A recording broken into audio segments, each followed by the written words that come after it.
We're having our late lunch here in what they call Salt and Sand Bistro. 5-star, no? Rating online. So, kanina after we book our ticket, no? For 6 p.m.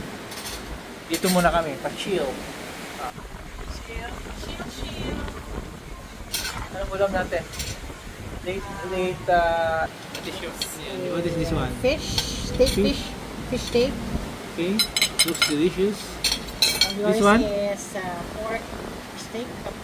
Pork ribs. Steak, pork ribs. Mukhang baliktad na tayo. Yeah. Then, of course, after a long 3 hours drive, hindi mawala, no? My vitamins.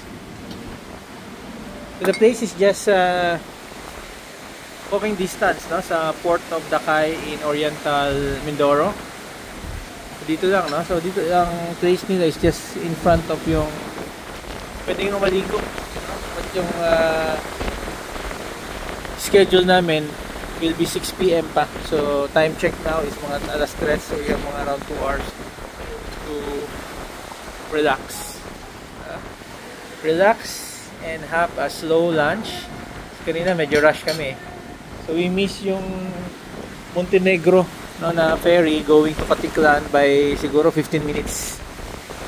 15 minutes because we circulated pa sa Calapan kanina. So we'll be taking yung ferry mamaya going to Katiklan.